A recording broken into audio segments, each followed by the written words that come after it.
chega a ser quase irônico dizer isso, mas o Rio de Janeiro, de certa maneira, é uma cidade que não deveria existir.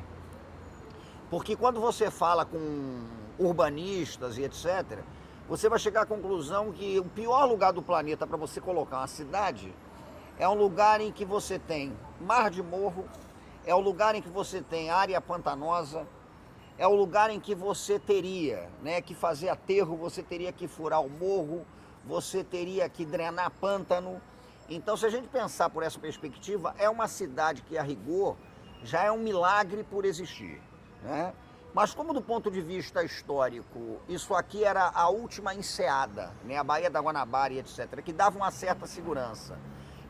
Antes das embarcações chegarem à região do extremo sul para ter acesso ao Rio da Prata, isso aqui acabou tendo uma relevância e a cidade começou a crescer com essa perspectiva. E o Cais do Valongo é por onde chegaram, né, milhares, centenas de milhares de africanos entre o final do século XVIII e o início do século XIX.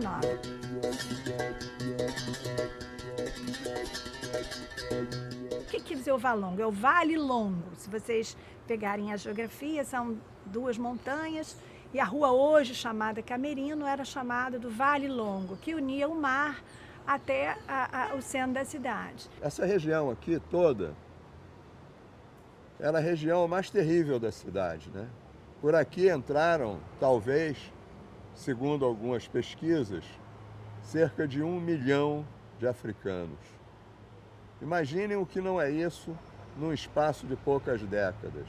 Durante o século XIX, praticamente todos os capitais financeiros do Império tiveram ligação direta e participação direta com o tráfego negreiro. Ganhou dinheiro o grande financista que emprestava dinheiro para os armadores, como ganhou dinheiro aquela viúva que com o pecúlio do falecido comprava 1 ou 2 escravinhos para ter um arrimo na velhice. Toda a economia do Império estava diretamente ligada e desfrutava do tráfego negreiro. A região do Valongo foi inicialmente ocupada para receber os africanos escravizados, que antes chegavam pela Praça 15, pelo centro da cidade, pelo então Paço Colonial e Paço Imperial. Como a cidade crescia no final do século XVIII, foi por bem, as autoridades entenderam colocar a chegada dos africanos num lugar distante. Quer dizer, o cais, no final do século XVIII, o cais do Valongo era considerado distante do centro da cidade. Então, a chegada dos africanos foi deslocada para lá, para diminuir os problemas que o tráfico trazia para a cidade, não é? As doenças e a mortalidade, e protegia, né, as consciências que não queriam ver a chegada dos africanos. Um lugar de chegada de africanos recém-chegados no tráfico negreiro é também um lugar de morte. As pessoas chegavam muito fragilizadas, muitas morriam, eram sumariamente incineradas ou semi-incineradas e enterradas num lugar específico chamado Cemitério dos Pretos Novos.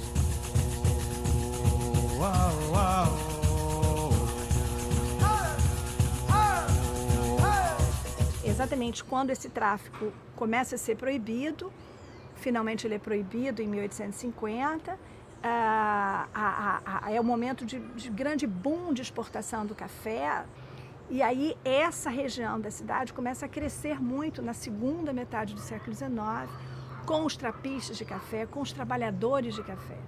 Os negócios, as lojas de café, a estrutura dos bancos, do comércio, do transporte. Então, essa região da pequena África passa a ser quase que o coração da cidade em termos de produtividade e riqueza populacional.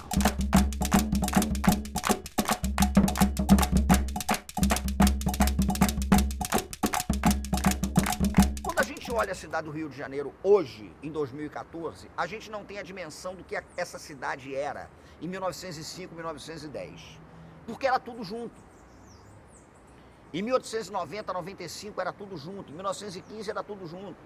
Você não conseguia separar, você não tinha uma noção espacial para separar a zona portuária da Cidade Nova, do Estácio de Sá, né? Tudo isso que foi denominado de Pequena África. A Pequena África é uma expressão, né, foi uma expressão cunhada por Heitor dos Prazeres, ao que tudo indica, para definir aquela região, e a gente pode entender como uma forma de mostrar a presença afrodescendente na região, a força da cultura negra e afro-brasileira na região. E nesses locais onde surgiram os primeiros ranchos, os primeiros blocos carnavalescos, os primeiros candomblés da cidade do Rio de Janeiro, na Pedra no Sal, na Rua Barão de São Félix, era reconhecido por João do Rio como o maior candomblé da cidade, que era o do João Alabá, pai de santo de várias tias baianas, ali na Rua Barão de São Félix. Porque nós sabemos, né, que a religião africana, né, ela está no centro de todas essas questões, né? Então o cara é capoeirista, ele vai para o candomblé, ele está no samba, ele está no carnaval, ele vai frequentar as casas de Zungu, então ele está circulando em todos esses espaços. E esses locais de encontro construídos pela população negra, quando eu digo construídos é porque não era fácil ter isso.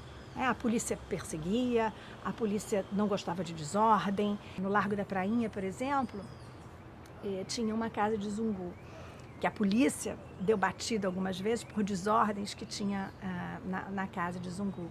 Era um local onde os trabalhadores iam almoçar, eles não faziam as refeições.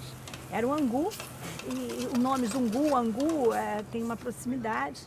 E ali eram feitos grandes panelões de angu. Esse angu podia ser vendido na rua também.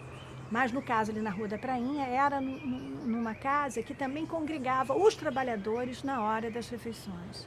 Não era fácil conseguir isso, autorização para funcionar, mas funcionava. E eles acabaram impondo à cidade do Rio de Janeiro essa forma de viver. Não é à toa que a cidade do Rio de Janeiro vai ser um polo de produção cultural e de renovação cultural fundamental no Brasil e no mundo. Samba significa filha de santo nas línguas banto. E que samba, na verdade, o homem não dançava samba, né? Então, os homens eles iam em busca, quando falavam do samba, era dessa cerimônia religiosa da macumba, que tinham as iaôs, as filhas de samba, as filhas de santo, o que, na verdade, né, após o culto religioso, é que com a mesma instrumentação do culto, que se fazia, né, o que nós passamos a conhecer como samba, que eram as músicas voltadas, né, para temáticas profanas, né, que o cara falava das desilusões amorosas, falavam da vida difícil, né, da pobreza, né, da malandragem principalmente. E muitos desses músicos saem dessa pequena África, como Donga, Pixinguinha, Heitor dos Prazeres. Onde eles estão? Onde eles nasceram? Nessa região aqui, tá? A gente, por exemplo, tinha pertinho a famosa balança. A balança da Praça 11 e tal. Na balança você tinha o jogo de pernada. E é um negócio que, a rigor, você planta, você fica lá plantado, você finca o pé no chão e o teu oponente quer te dar uma banda para que você caia, para que você tome o tombo, enfim, é a roda da valentia. Agora, é fascinante como a pernada começava sempre com um canto em louvação a Ogum, né? Porque Ogum era o general da banda. E quando você começava, chegou o general da banda, chegou o general da banda, Mourão, Mourão, vara madura que não cai, Mourão, Mourão, a catuca por baixo que ele vai. Isso fez tanto sucesso que o Blackout depois assumiu a postura de general da banda. Então aparecia o Blackout com galhardões e etc e tal, e as pessoas achavam que era o general da bandinha, sabem de nada. Então, nesse momento, por exemplo, do samba carioca, o Getúlio Vargas ele estava interessado em formular essa cultura nacional do Brasil, né? Não apenas, né, com uma série de iniciativas, né, como criação de uma série de empresas nacionais, né, a Rádio Nacional entre elas, como também de valorizar, né, determinadas culturas que ele entendia como culturas nacionais. No caso, o samba, né, que surgia naquele momento, né, esse samba carioca, e que encontrava espaço nas rádios, né?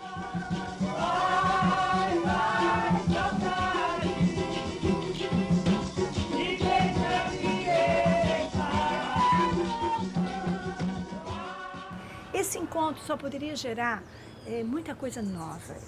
Além do samba, eu quero destacar as escolas de samba, que estão nascendo ali pertinho, né? É no Estácio, é na Mangueira. A grande invenção carioca naquele momento é o samba de sambar, que é o samba do Estácio, que é aquele samba que numa onomatopeia brilhante Ismael Silva definiu como o samba do bumbum paticumbum pro gurumbum, que é um samba resultado de uma mistureba, porque a mistureba que deu no samba de samba mistura o pandeiro árabe, mistura o violão ibérico, mistura a muzenza dos batuques de Angola, né? Mistura os toques nagôs, mistura tudo isso, mistura uma lírica urbana que vai sendo definida na transição do século XIX para o século XX.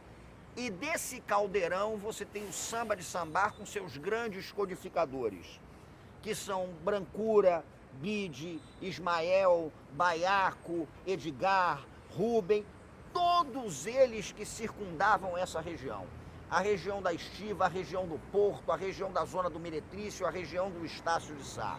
Então vocês imaginem o impacto, o incômodo fabuloso que é pensar uma cidade que tem como os seus heróis civilizadores, que codificaram talvez a maior referência de construção do imaginário dessa cidade, que é o samba urbano carioca, né?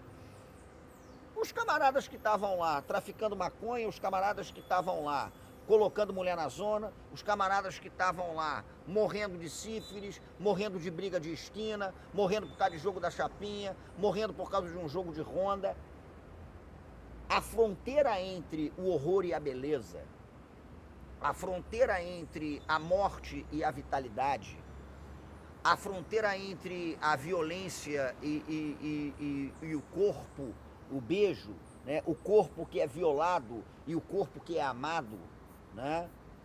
O corpo inesperado, tudo isso no Rio de Janeiro é muito intenso. O Rio de Janeiro é a cidade que sacralizou o que é profano e profanou o que é sagrado. E talvez poucas coisas sejam tão poderosamente metafóricas desse Rio de Janeiro como o inesperado do jogo de capoeira, por exemplo. Aquela capoeira em que você não sabe onde é que o corpo vai parar. Porque o corpo carioca, ele pode parar na cama, mas ele pode parar na vala. O Rio de Janeiro é isso. Ele tem essa peculiaridade. E essa peculiaridade incomoda.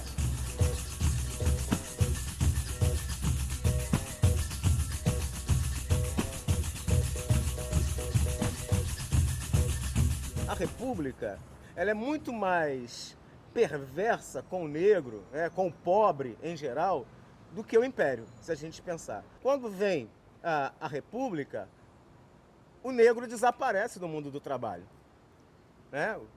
Você tem aí, antes da República, o fenômeno da abolição. Então a abolição, ela vai deixar esses negros completamente desamparados. Eles vão estar no subemprego, né? No trabalho do comércio ambulante. E também muitos vão associar ainda trabalho à escravidão.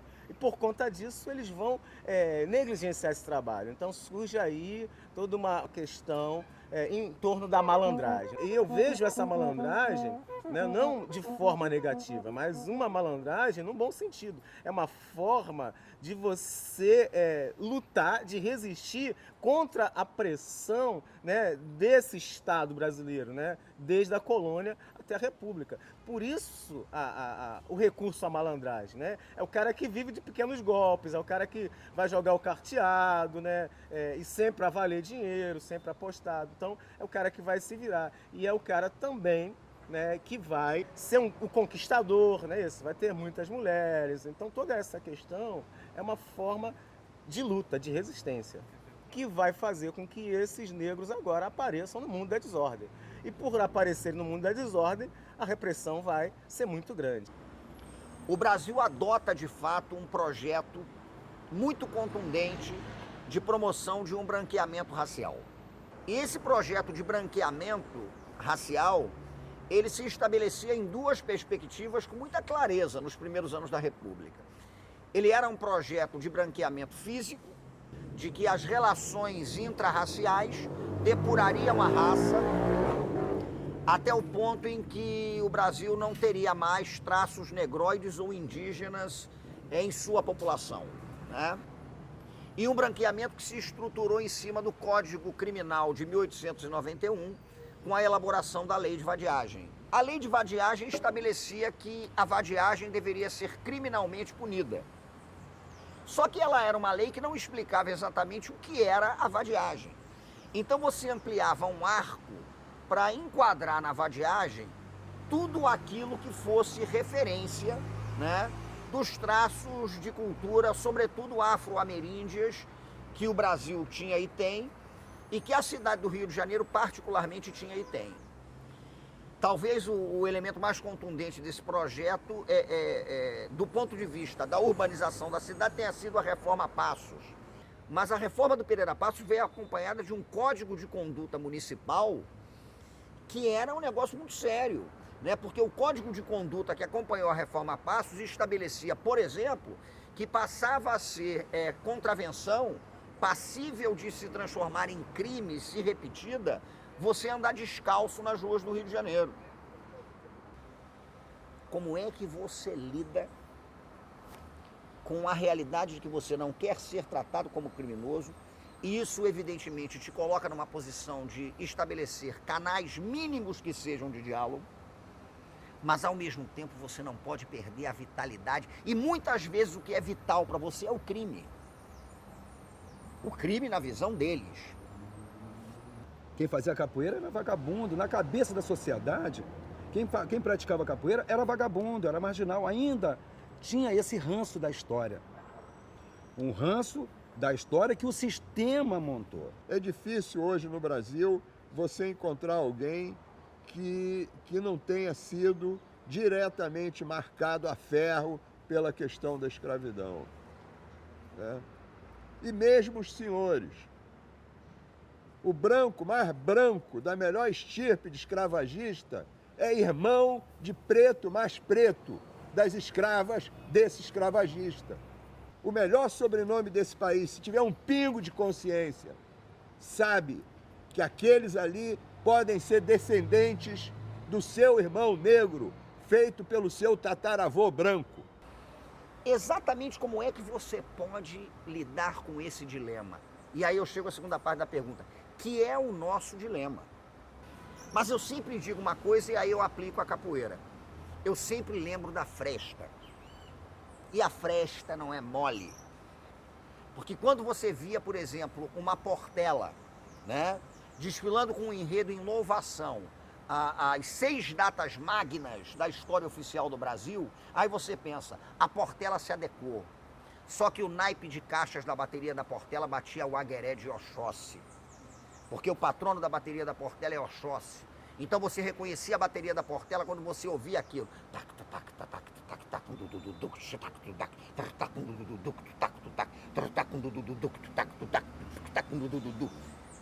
Era a Portela saudando Oxóssi na avenida e contando a história da Batalha Naval do Riachuelo.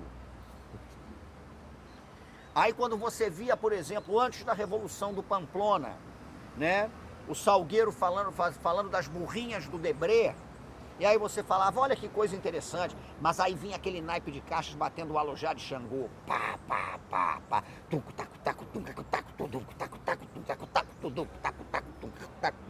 Isso é fresta. Isso é a subversão pela festa, pela fresta.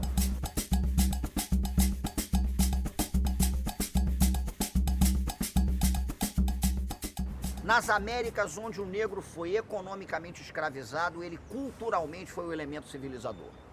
Uma tragédia sempre é uma tragédia. Não tem como você tirar da tragédia essa perspectiva.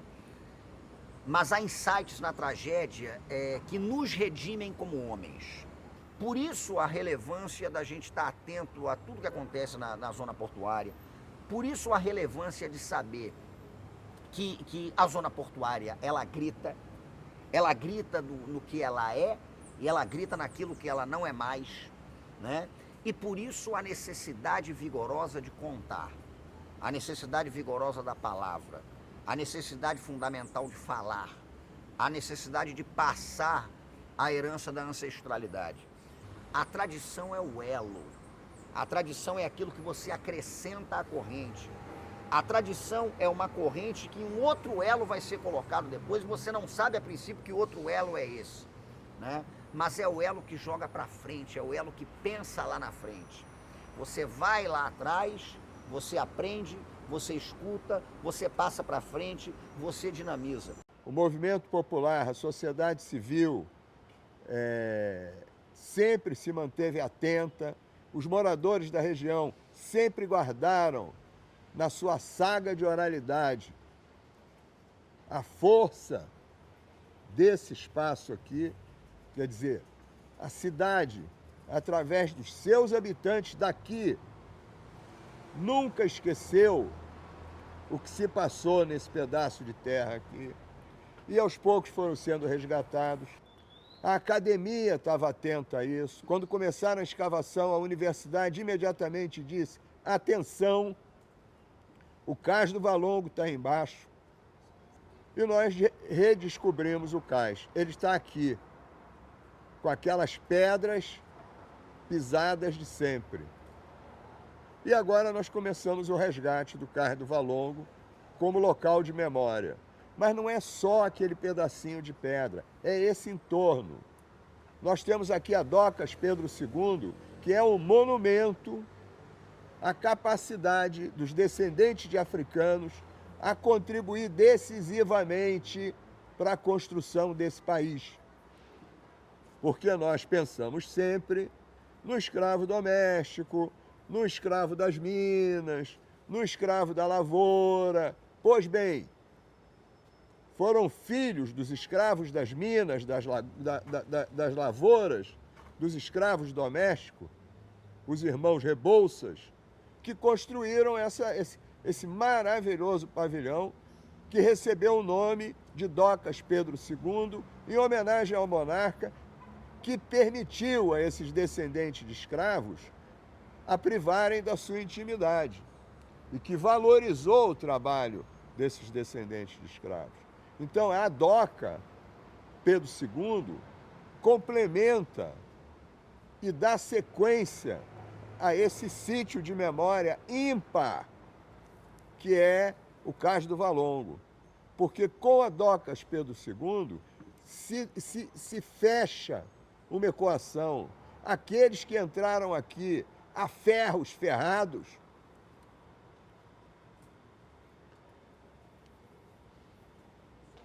geraram filhos e netos que seguiram construindo esse país. A herança africana é a construção da nação que a gente vive hoje. E como Valongo é a expressão da tragédia, é a expressão da dor, é a expressão da injustiça máxima, da exclusão absoluta, Docas Pedro II é a expressão da superação, da conquista, da transformação, da tragédia em realização humana positiva.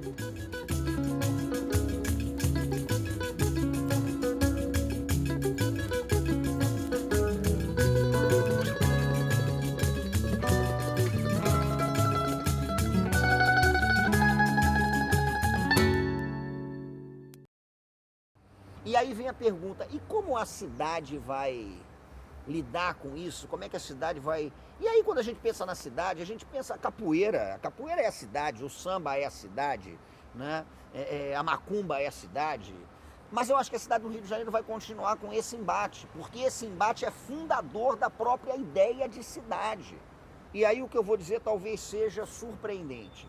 A história do Rio de Janeiro não me permite ser pessimista. Se eu fosse pessimista, eu estaria negando a história da cidade do Rio de Janeiro. Gente, porque tudo isso não era para existir. esse filme, essa entrevista, isso daqui não era para ser feito. Não era para ter nada disso. A capoeira não era para estar sendo jogada hoje. O samba não era para estar sendo cantado hoje. Né? Então não era para existir. A gente está falando de um milagre.